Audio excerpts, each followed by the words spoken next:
Hello and welcome to our second in our series of certification webinars brought to you in association with Worldchefs and our City and Guilds, our partners, quality assurance partner City and Guilds. Today's webinar, we will be discussing the executive chef level. For those of you who may have been part of last week's, the first webinar, sorry, the overall introduction, we hope that you're joining us again today, and thank you again to everyone who has joined in such great numbers once again. So again, as we said last time, we hope you're all staying safe and that your families are all well, and that everything is going fine for you. I'd like at this point to introduce Dora Teamer from City and Guilds. Dora, you're very welcome. And Dora will be stepping in at a later stage in the presentation. So we look forward to hearing you, Dora. Thank you. And also thank you to the backroom team, Lynn and Olivia, who are manning the posts. And please remember to ask any questions. The last time there was lots of questions, so we're happy to have questions. And what we will do this time around is in the midterm session, you can see here, this is our agenda. So we're going to do a brief introduction to the global certification. We'll talk to you about what a digital badge is, the benefits of being certified, and then we're going to take a closer look at the actual, the specific certification for executive chef. And then we'll have a Q&A workshop as well. So let's start. Introduction to global certification. So this, as I said the last time, but for those of you who are joining us for the first time, this is the world's first global certification program that have been co-designed with leading employers and to recognize the skills and experience gained on the job against a global benchmark, which was created by Worldchefs and City and Guilds. And that was to make them visible in the form of a Worldchefs digital badge. So the digital badge, in effect, it's like an electronic CV, if you want, for all the world. Let's put it like that. But it is really moving that your skills, and you're promoting your skills into a digital platform. So here again. It takes real life skills and makes them visible, measurable, and above all global. So the digital badge is a web-enabled version of a certificate which can be verified in real time and online. So if you're going for a job, you can actually show this to your employer. They can click on the link and it takes them exactly to your badge. All of the details for your badge, for your qualifications are all in there. So it's really the way forward. The digital badge allows the applicant to be recognized for the skills and professional experience, which again makes you more employable and allows more opportunity for you to progress in your career. The benefits, obviously there are many benefits. The first one is obviously getting recognized. Each international recognition, you earn international recognition for your culinary experience and for your continuous professional development, which is really important. Getting global or going global, making it easier for employers across the globe to recognize your skills and experience, again, through the use of the technology. And then for you want to get ahead faster, you can apply anywhere, anywhere from any part of the world at any time.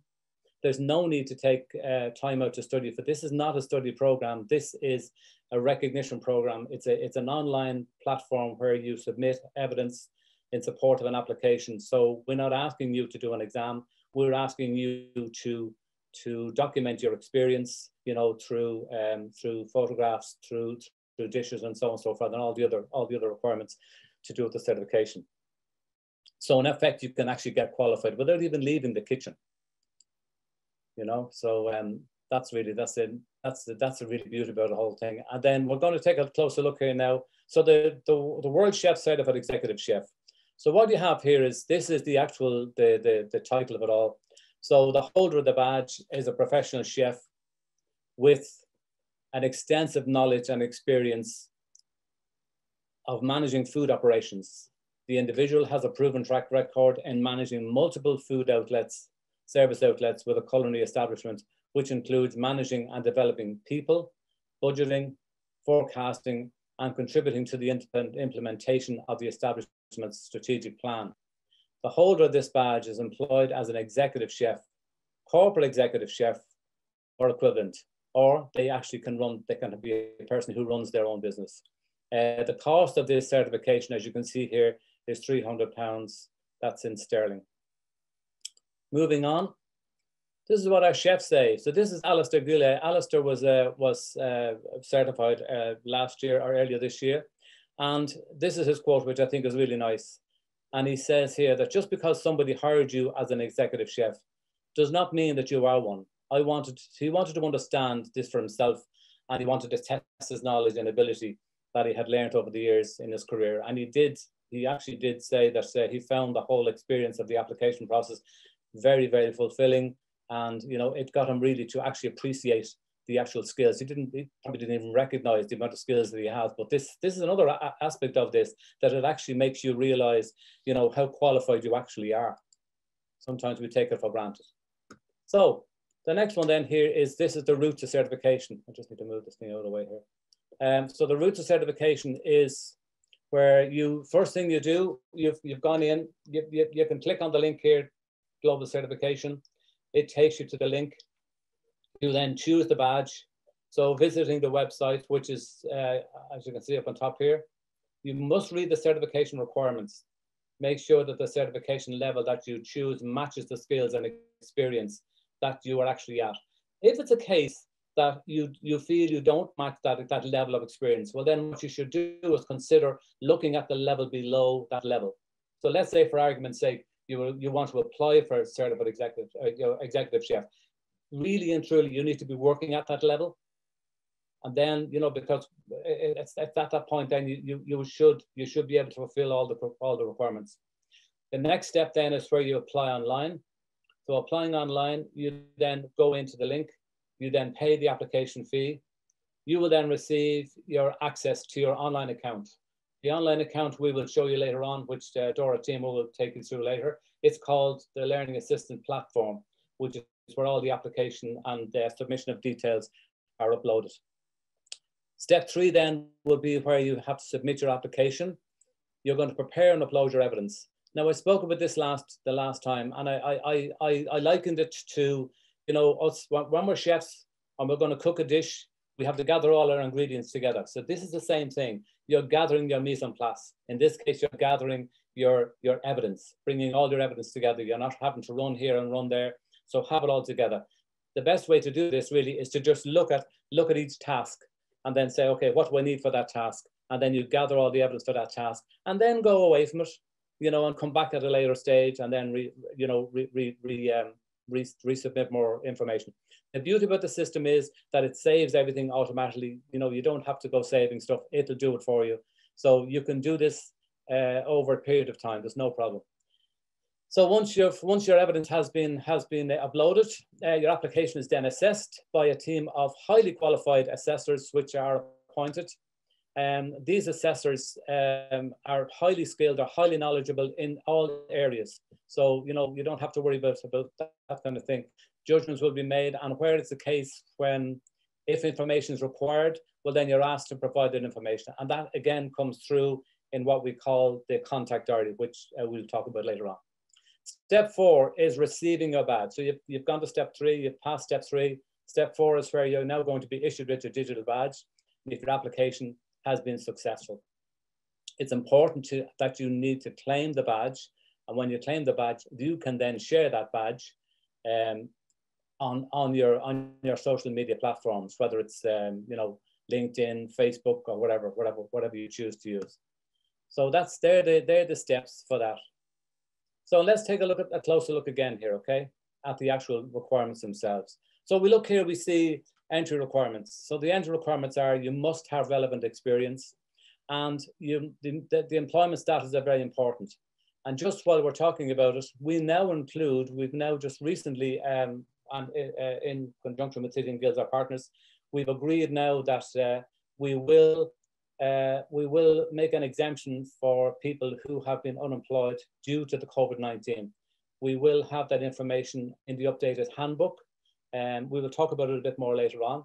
But again, it's important to note that, you know, we've had some requests from our last webinar where some people were saying, you know, well, I'm unemployed, I'm temporarily unemployed, or I'm unemployed, I can't employ, because you must, you know, up to this point, one of the requirements is that you have to be employed. You have to be employed. But in this case, now we're making that exception for this. But it's based on everybody, you know, having to provide the evidence to state that. The next one then, witness testimony. Again, the witness testimony, the witness confirms that the application that the applicant has consistently demonstrated the skills and competencies required. This is a very important document because what this document does, it actually verifies the information that is being provided by you. So your line manager, whether it's your HR manager or whether it's your general manager, they are the people who will sign this document. They have to be the people to sign it because then they can confirm that, yes, I do know John Clancy and I know that John Clancy works at this level or whatever. That's very important. The next one then is if you happen to be a business owner and you own your own business, well, then you must sign this declaration of business ownership if it's applicable to you.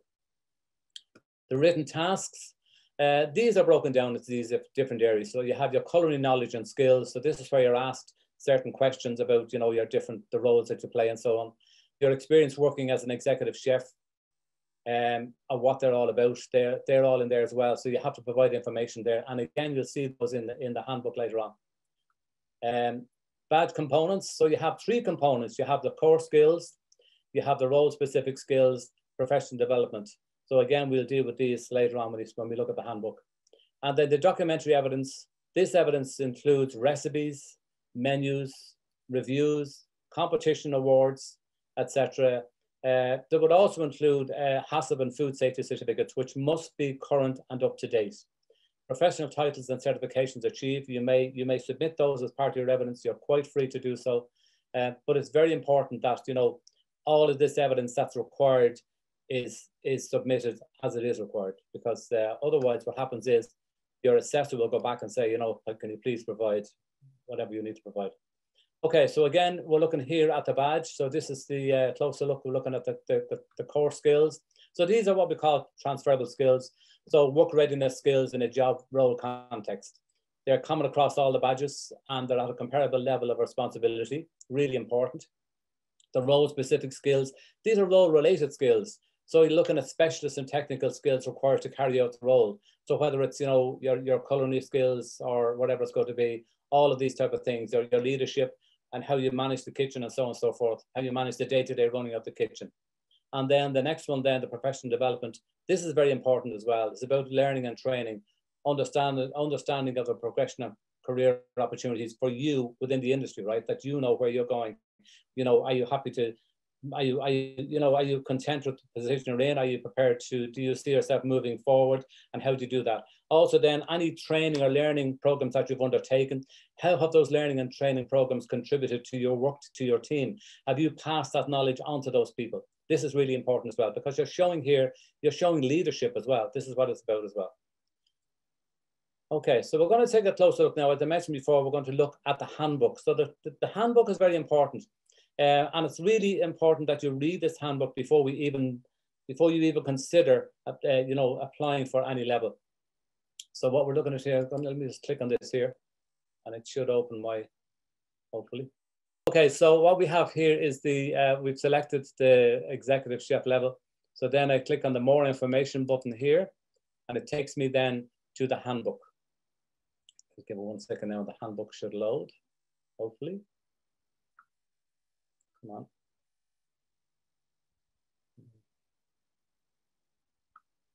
What's happening here? Yes, here we go. Okay. So this is the handbook for the executive chef. So the important thing here is, again, it just gives you the title of the holder of the badge. And this is important here. So what you have here is you've got the 3 colors within the, and we'll go through them briefly. But the first one is to do with skills required. So this would be the dark text. The next one then would be a blue color text. And the last one then is definitions, key terms, which are used to illustrate the skills required. So they're the labels. And as you go down along here, we won't go into it now, but you can see here the different colors. So there you have your core skills. So the first core skill is, you know, how you support the delivery of revenue strategy to achieve set goals. These are specific to the executive chef level, remember, right? They will be different, you know, for different levels. They'll be slightly different. So you can see here down along, setting and monitoring targets, leading and managing the teams to achieve your targets, and so on and so forth. So you have all of these core skills. and it goes down to, as far as I know, around 11. Yeah. So that's and this is the last one here, which is important as well. And we wanted to include sustainability as part of this assessment process, because we all know that, you know, sustainability is very important in our world today. Plus, we also have our Feed the Planet program, and we have the sustainability webinars, which are very useful as well. So the next one then will be a role-specific skills. So this is where you're demonstrating an understanding of your role and the role of the culinary operation. So all of these simple questions here, like planning menus for the culinary operation, producing and presenting complex dishes. Now, when we say producing and presenting complex dishes, we mean dishes that are highly complex and that have a level of skill that demonstrates that level of skill at the level you're operating at, which is important. Managing the requirement of ingredients and supplies. A lot of this will be familiar to you, because if you're already working as an executive chef, you'll know exactly what we're talking about. So you can see here, and these are just examples here that we give to you as well. You also then have, you know, definitions here, which are very, very important, because a lot of work has gone into this to make it as, you know, as easy and as, I suppose, you know, as navigable as possible for everyone, and just to try to avoid confusion. So that handbook is there. We would highly recommend that everybody read the handbook. You know, go through it in detail, take your time to study it, because it's very, very important. Once you've read it, and if you feel that, yes, yeah, I'm at this level, you know, well then off you go. Just you can certainly, by all means, make your application. Okay, so I'm going to go back to the presentation now. Let's hope I can get back now. Sorry now. So I need to go back to my presentation.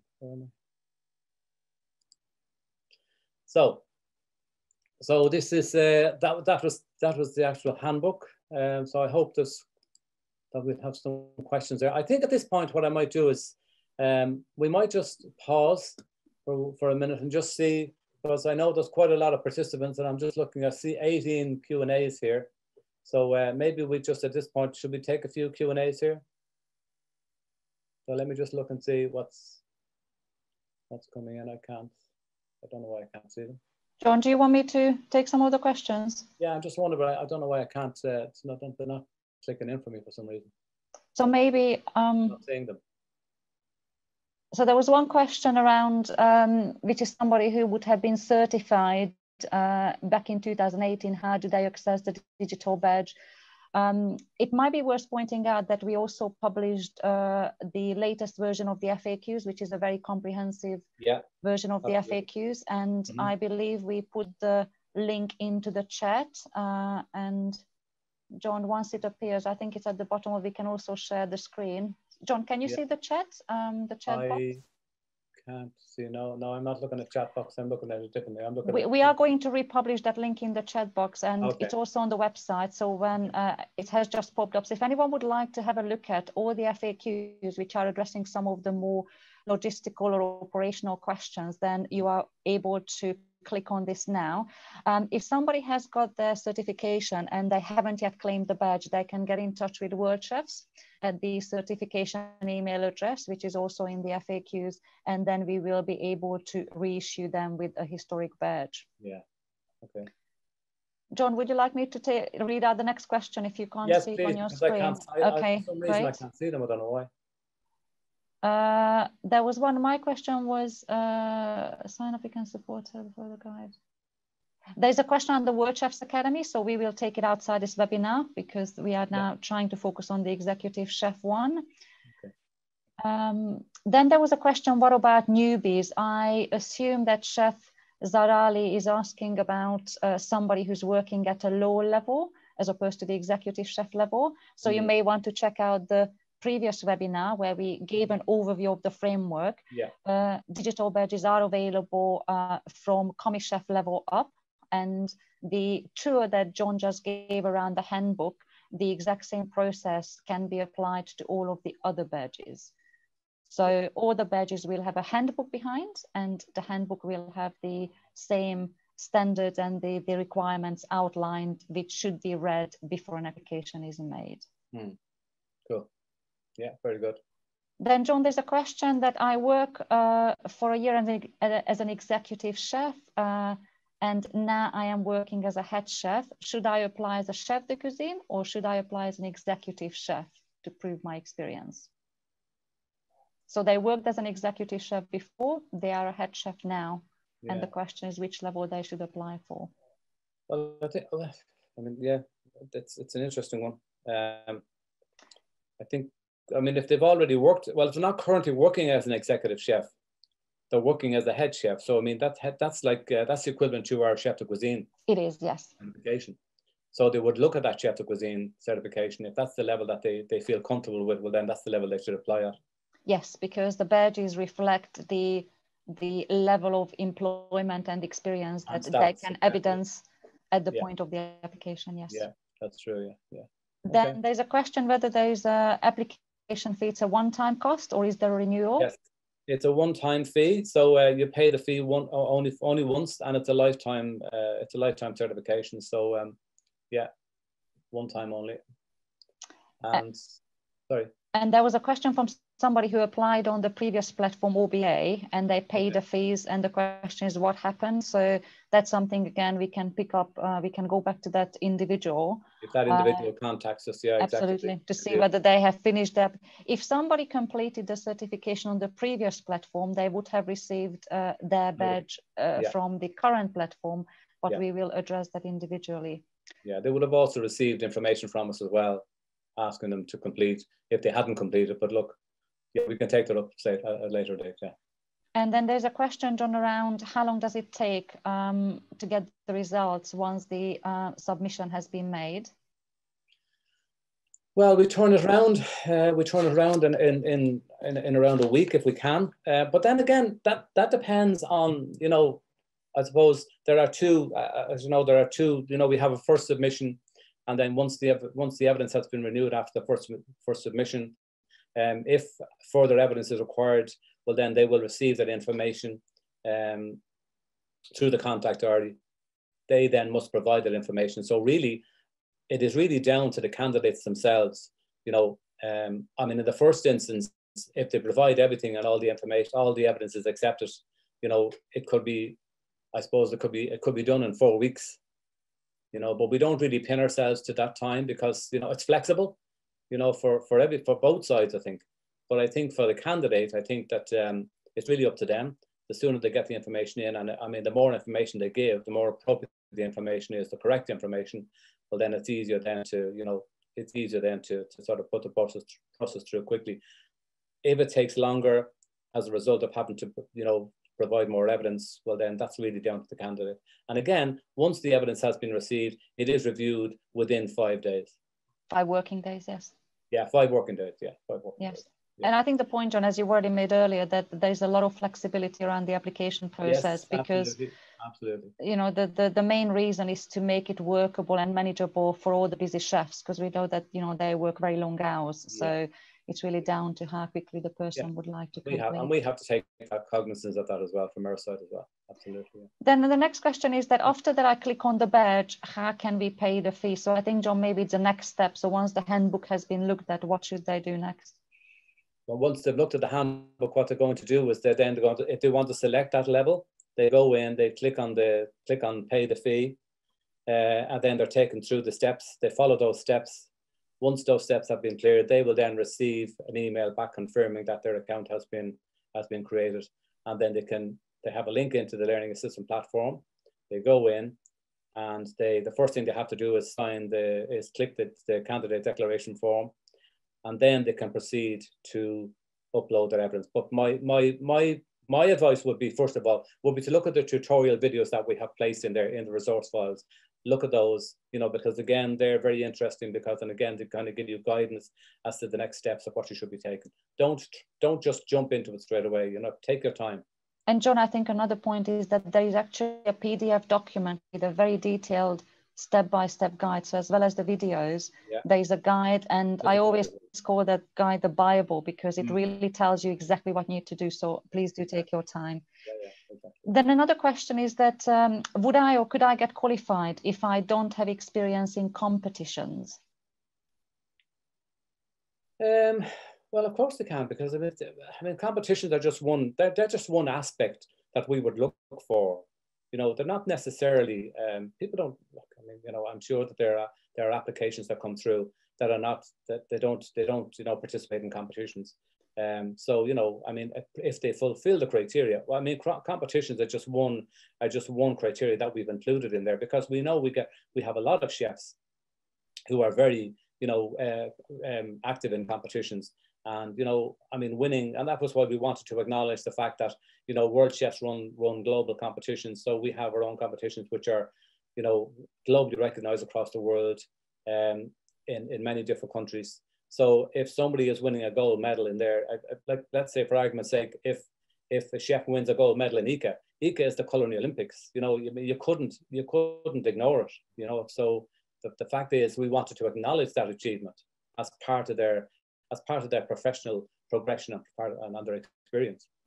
And I think, just to add, John, that when anyone who's interested in applying, when they look at the handbook that you shared, we talked about 3 main sections. You know, one is the generic, the role specific skills. The third one is around professional development. Yes.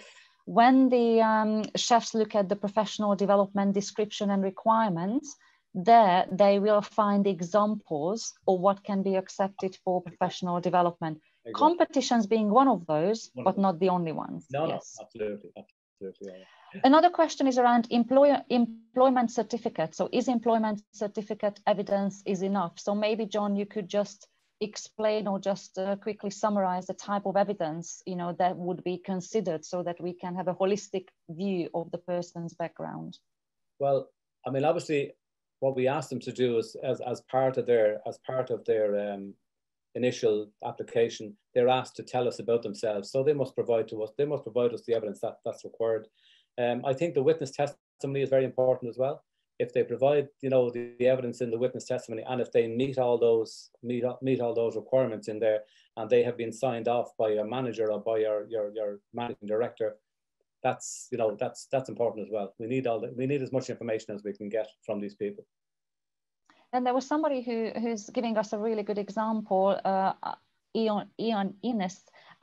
If you're an executive chef for 12 years, and I guess it's run your own restaurant, can I take this certification directly?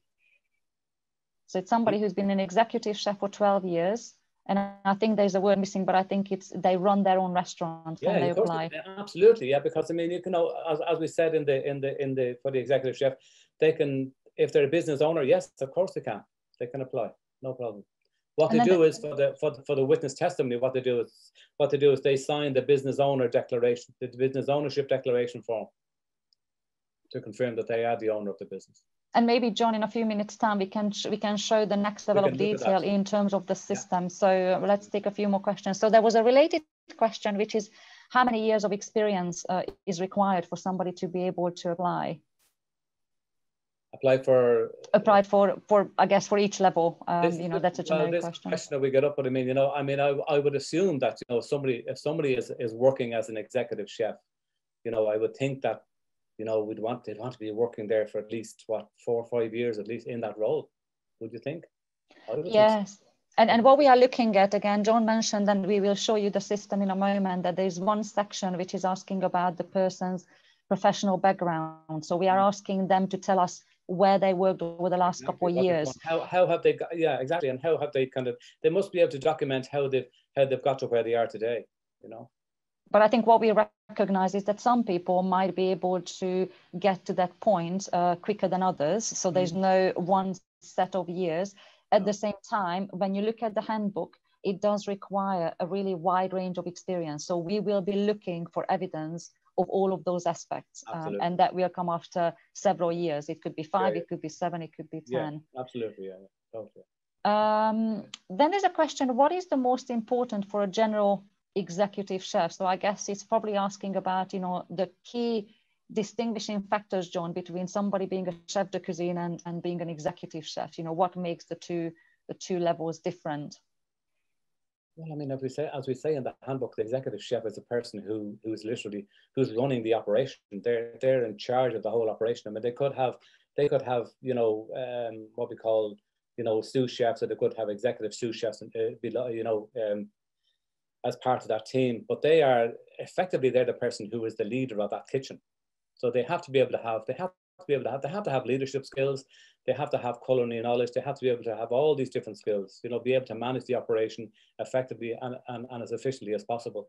So yes, the skills are going to be different, of course they are, but they're at a higher level as opposed to say chef de cuisine. And I think the key distinction is the strategic, you know, the strategic involvement. Absolutely, so they are heavily involved in setting the strategic direction. And working with them, working closely with the management as well, you know, to set the targets. And if somebody is uncertain whether they should apply for the executive chef or the chef de cuisine, it's a really good idea to look at both handbooks, almost like side by side, and to see, because then the difference will be very clear. And because we are asking for all the requirements to be, you know, to be demonstrable, if you feel that you don't necessarily meet all the requirements for the executive chef, it might be a better idea to consider the chef de cuisine for a successful application. And just on that point, and I think it's a very important point, is that there may be the temptation where somebody is looking at a level. They might think to themselves, oh, I meet that level, you know, and if they're not working at that level, that's the first thing. I mean, we keep saying this all the time. You have to be currently employed at that level.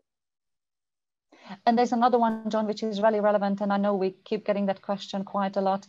On the certified executive chef, are we required to provide a narrative for every skill listed? You know, you've got the black and the blue sections. Mm-hmm. So would you like to just expand on that, you know, what the black and the blue sections mean for clarity? What do you mean by the... You know, when you have got the main skill, and I can take that question if you would like, you know, when it's the black one, which is the core skill, would be core 1, C1, C2, C3. Oh, yeah, you take that one. So when we have got a requirement shown in black color, that's really the main skill or competence we are looking for. And underneath, we have listed a number of examples in blue color, which is not to say that you necessarily have all of those. We expect that most chefs would have most of them, but there might be other examples. So they help to contextualize the requirement that we are asking for. Yeah. Within the application process itself, we are not asking you to make a comment against all of those. The tasks have been designed in a way that every task would touch on several of those skills. Yeah. So the application is a lot more engaging, and it's really making you think about what you do as part of your day-to-day work, what you have done to get to where you are, and it's looking at it from a very practical point of view, that it's asking you to reflect on. Exactly, I was just going to say that, yeah, it causes them to reflect, yeah, which is very important. Yeah, that's what Alistair was saying in his little quote was there, that he found the whole exercise very, very interesting and very, very, very kind of cathartic, I think is a word I think probably you'd use, you know, because think about it, you know, we have these skills, and most people probably take them for granted, you know, because you do it every day of the week. And also, John, I think many chefs have commented who have gone through the certification that it's a professional development on its own, because it's allowing them to really put into perspective what they have learned, where they might have further areas that they would like to, you know, do more development around. Yeah. Another question is, can I choose any level for the price of 300? So maybe, John, you could explain the different pricing that applies to different levels. The different levels. I mean, if you go on the website, you will see, in fact, if you go to, our first webinar is on our website, www.worldchefs.org. If you click on the webinars, you will find it there, and there's a presentation in there, and in that presentation we detail all the different prices for the different levels. The highest level, I mean, you know, we obviously start at the commis chef level, which is £90, chef de partie 120, and then they progressively rise from there. The current the CEC, or executive chef, is £300. The levels higher to that, the master chef, culinary educator, master pastry chef, they're £350. And John, there's another question which relates to a comment that we made earlier, which is somebody has applied for the master chef and they would like to transfer to the executive chef instead. So is that possible? Yes, it is possible. And then again, we do that internally. That's not an issue. We can work that out. And if you would like, Chef Mahan, if you would like to have a look at the FAQs, then you will have instructions on how to get in touch with us. Yeah. There's another one which is an interesting one, and I hope I am understanding it correctly, that it says, I work in the medical field and the requirements, oh, I lost the question for a moment, that it was that the requirements are very strict. I think it's referring to the, yes, that we don't use complicated items because we have strict standards. I think it's about the complexity of the menus, John. So maybe you could answer, you know, whether somebody would need to be able to prepare complex dishes if they would like to apply for the executive chef level. Well, I mean, the requirement is that they have to prepare complex dishes, but I mean, that depends on the setting that they're working in as well, I think. I think we'd have to take that into consideration, wouldn't we? Absolutely. And also, again, there is a definition for the what would account as a complex dish. Yeah. Exactly, yeah. And I think if they read that, they'll get the information from there. Yeah. Then another question which is related to language, that most of the documents we have in the office or in the kitchen are not in English. So how do we submit the information?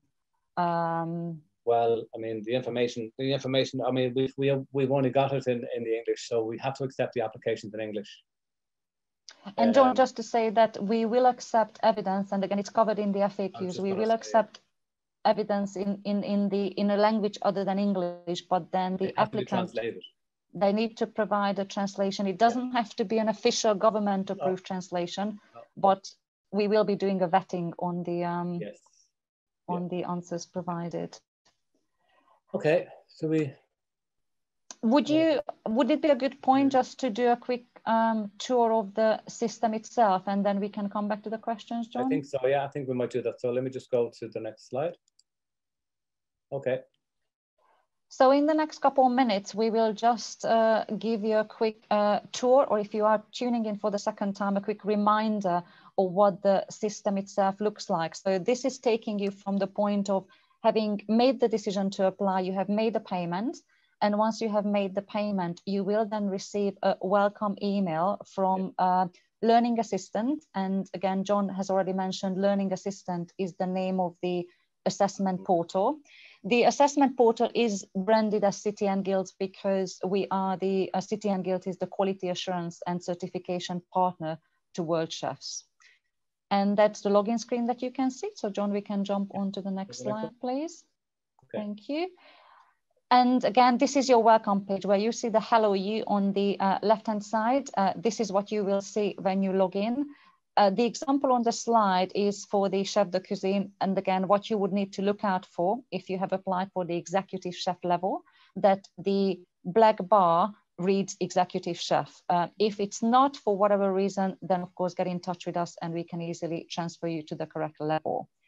Then very importantly, and we said it last time, we would like to highlight it again, please do have a look at the guidance. So there's a document you can look at and download from the resources section, because it will explain the system to you step by step in great detail. Even if you are not familiar with using online learning systems, please don't worry. This particular guide will give you a step-by-step hand-holding support all the way through your application. There are also a couple of videos in case you prefer, you know, having a more visual illustration of the system. Then on the right-hand side of the screen, you will see what happens once you click onto the black bar. This will display the details of the application. You will see that there are boxes or tiles called part, and then the part, which is the first of the 4 parts, is broken into further tasks. So that if it's part 1, then you've got 1.1, 1.2, 1.3. These tiles, these boxes on the screen allow you, you can click into those. And once you click into the tiles, you will be asked to perform a task. And we've got a couple examples of those on the coming slides. So maybe, John, we could jump to the next one. There you go.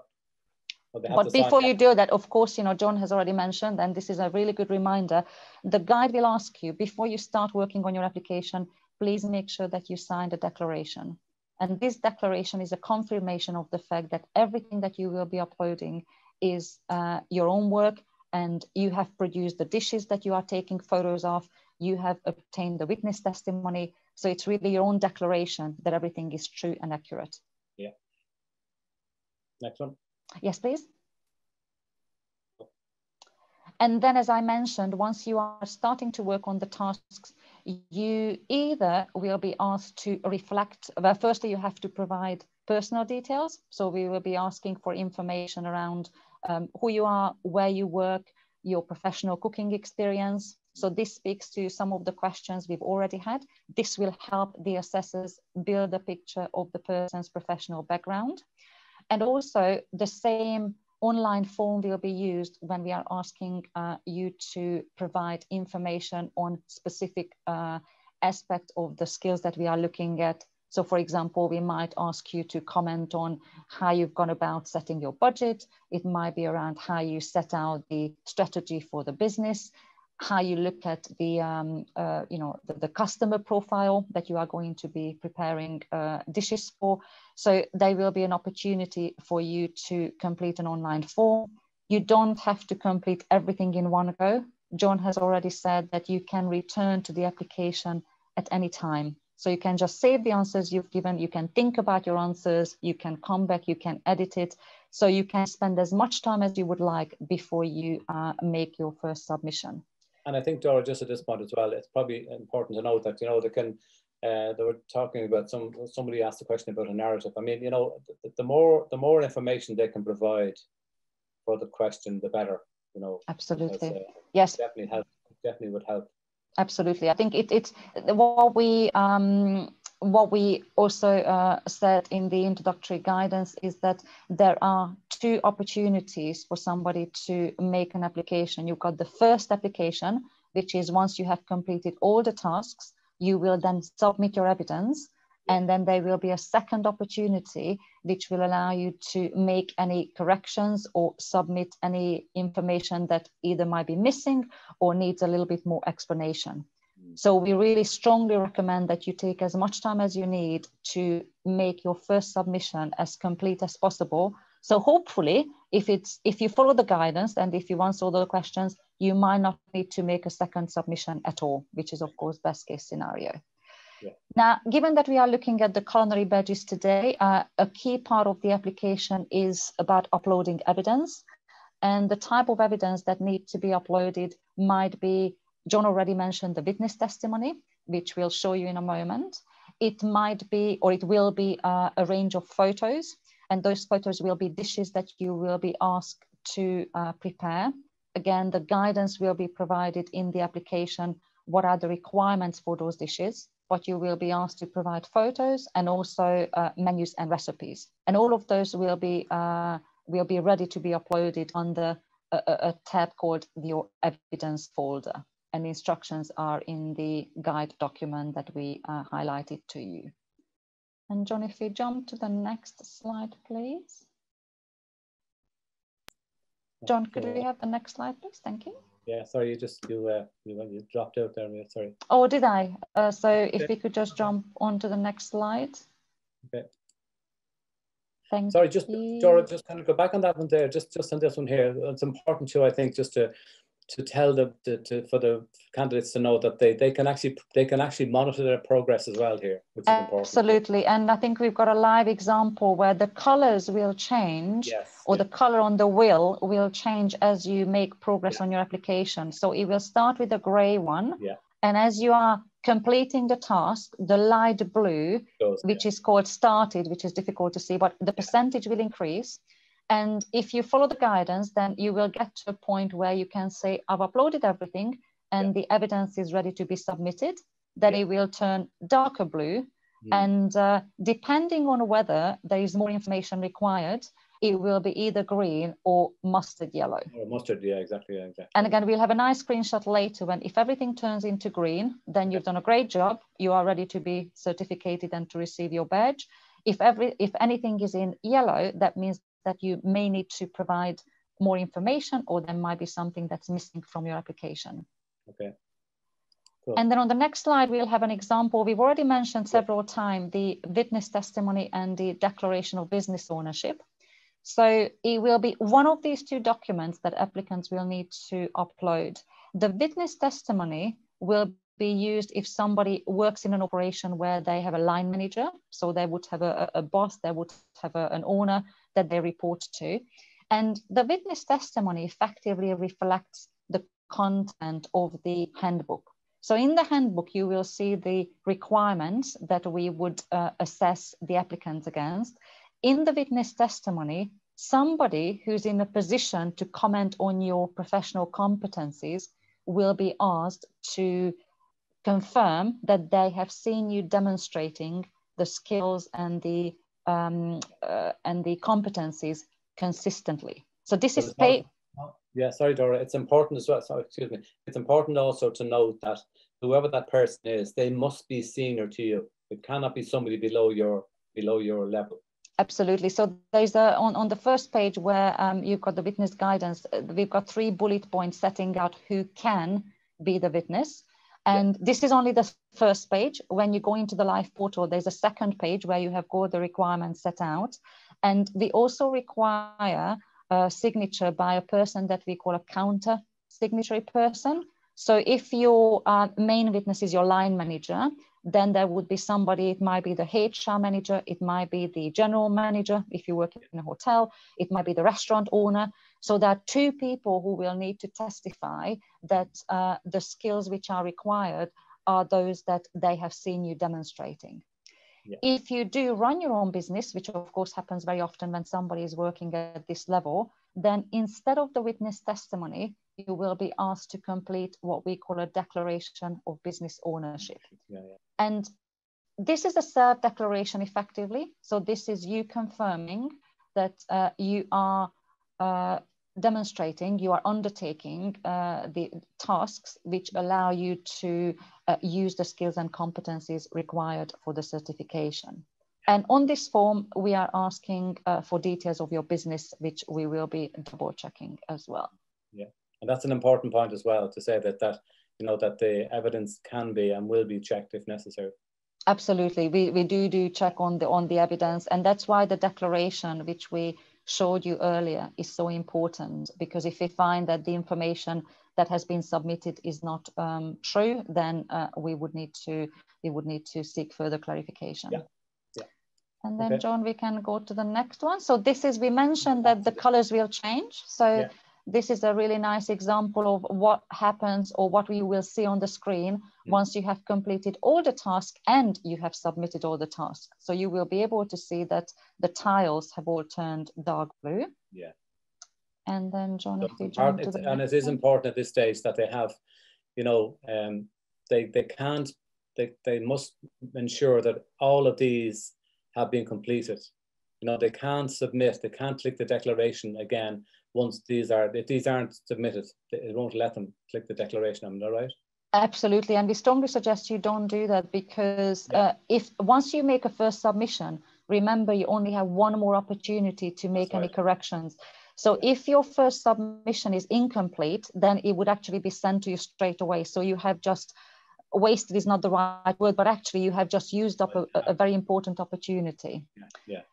And John, I think on the next slide, we will have an example, if I'm not mistaken. Well, firstly, of course, we have got a section within the system, which is called the contact diary. The contact diary is where all the communication related to your application is recorded. That's where you will be asked to make an entry, and the guidance will tell you how to make that entry to confirm that your submission is ready for assessment. So you will have to tell us, you will have to make an entry to say, I've uploaded everything, please assess my application. And if they don't do that, because if they don't do that, it won't be assessed. Absolutely. So this step has to be completed, and hopefully will be completed at the right time for the assessor to start doing anything on the application. Yeah. And also any feedback from the assessor, including confirmation of successful completion, will appear in the contact diary. As well, yeah, absolutely. And then, Joe, we can jump to the next one. Yeah. And this is an example where somebody has made an application, but it has been returned because information is either missing or needs a little bit more explanation. And you can see that element has turned yellow. So again, this is an indication that you have to make the correction. So you go to the contact diary, you look for the instructions, and once you have completed once you have completed the tasks which are set out in the instructions, you need to make another contact diary. Again, that's your confirmation to say, I'm done. It's ready for the second assessment, please. Yeah. An important point as well is that, as you can see, the ring has gone green. And the reason that is because a certain percentage of the evidence has been accepted, and that's up here in the bar as well. So they can see that the good thing about the candidates that they can monitor the progress of their application as well. Absolutely. And they can see that there's only a little bit in this example, you know, which needs to be one, and most of it has been accepted. Yeah. And John, I think if you jump to the next one, then we should have example exactly. So that's what it looks like when somebody has successfully completed the application for the first or for the second time. It doesn't matter whether somebody gets to this point after the first or the second submission. So we won't penalize somebody because they left information out or they need to provide more explanation. But just please remember, there's only one correction opportunity as part of the application. And if the application is successful, then the badge will appear in the contact diary. But at the same time, the badge will be sent to you by email to the email address that you have provided. Yeah, so again, I think it's also important as well, Dora, to point out and to say to anybody who's applying that, you know, to regularly check the contact diary, because, you know, that's where any information, that's where any request will be put in there, and you should be getting feedback. So, you know, it's important to stay in contact with that. It is. And also, when you look at the guide, which is in the resources section, the first thing it will ask you to do is to adjust your setting within the system, which means that anytime there's a contact diary entry, then you will get an email notification. So if you set up your settings correctly, which is what we show you how to do, then you don't have to log into the system every time. You will get an email prompt, and the email will actually tell you the content of the feedback from the contact diary. So you will Yeah, sorry, Laura, sorry, go ahead. I was just going to say that so the person can see straight from the email whether they need to do more work or whether it's a successful completion. Yeah, and just in case, sometimes, you know, some emails might end up in spam, might end up in junk. So you need to check those as well, just in case. Then, you know, that in case they may not be getting it in their own email, it can go to junk, because obviously to do with firewalls and whatever. Yeah, it tends to happen when it's a corporate email, because normally most people would use Gmail, Hotmail, and personal email addresses. It tends to come through, but absolutely. And of course, get in touch with us if you are finding that you know nothing comes back to you. Then of course do contact us. And another important point, which again is highlighted in the guide, that we strongly recommend that the email address that you use for the application is a personal email address. And the reason for that is because the email address, which is recorded in the application, is where you will receive your badge. And although you can change the email address behind the badge, but most people prefer using their email address when they are on social media, for example. So the email address linked to the badge is the one that you can then use to share out your achievement. Yeah, very good. Okay. And then the next one, I think, is showing us. So this is an example of the email you will receive if you are successful. So it will come from City and Guilds. City and Guilds is the certification partner to Worldchefs. Acclaim is the name of the badge issuing platform. So this is the platform where you will be able to create your lifetime account, which is free of charge.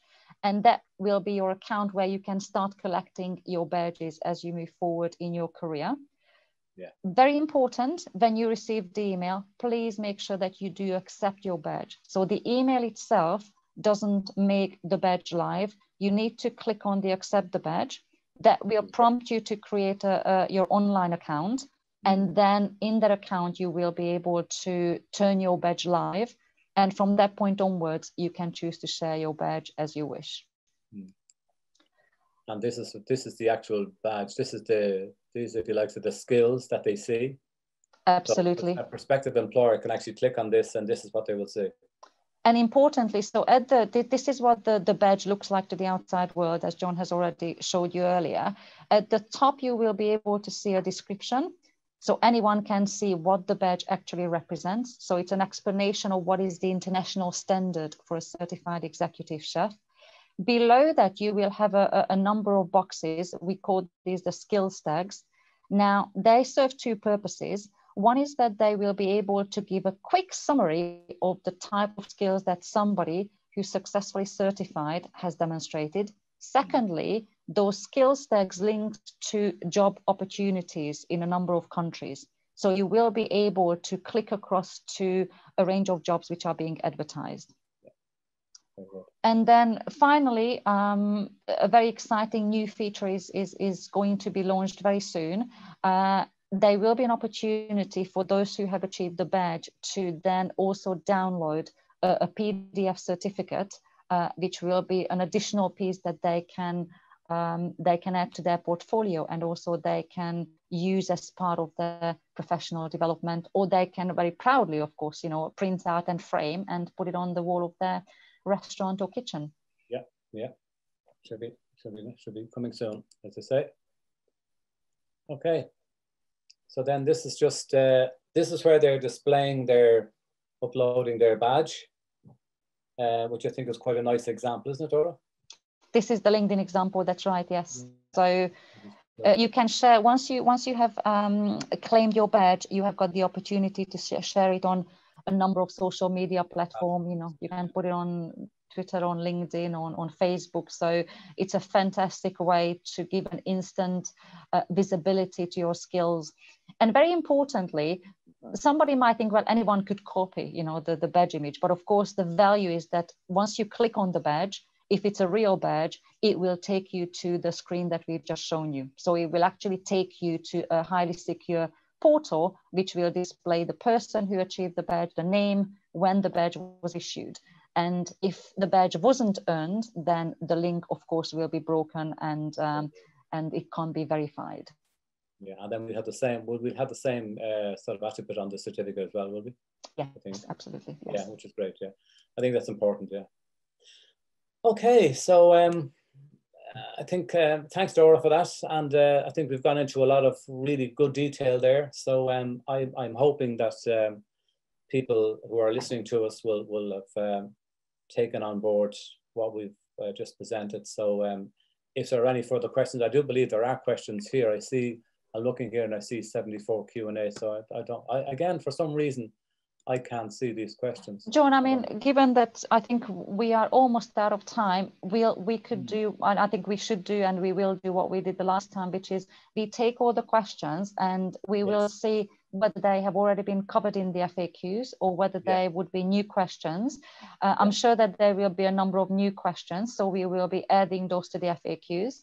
And we will then, when circulating the slides, we could also attach a copy of the latest version of the FAQ. So anyone who tuned in today, they can have their questions answered. And also, of course, you know, you have constant access to the chat box and also the email. So do please make contact. Also, again, I'd just like to thank everyone for participating. Hope you found the information useful. And I'd like to thank Dora for her input as usual, and Olivia and Lynn as well, the team. So let's hope that we look forward to welcoming you to the Worldchef certification program. And please stay safe and look out for our next webinar. Our next webinar will be in 2 weeks' time, on the 28th of October, I'm told. So. And that will be for culinary educators. So all you culinary educators out there who would like to be certified through Worldchefs, please register. And we look forward to seeing you all then. So I think we're still, sorry, Lynn. Oh, sorry, Dora, was it? I was just going to say that I think we also would love to get your feedback, you know, on the webinar, and also as most of you will be interested in the executive chefs level specifically, if there are any aspects, you know, of what we didn't have a chance to cover today. I think it would be useful to see whether you know, part 2 to this webinar might be of interest to those who tuned in today. So just as a final reminder, when you look at the website, please, there is an introductory guide. So please read the introductory guide at the bottom of the page. Read the main guide, which is, you know, looking at the executive chef level specific requirements. And if you do choose to apply, please read the guidance before you start working on your application, because we have seen that it makes a huge difference to the success. Totally. I mean, it's all about making the journey. You know, it's it's about making the journey, the application journey, an enjoyable one. It's not about, you know, putting yourself under stress, but really just enjoy it and take your time.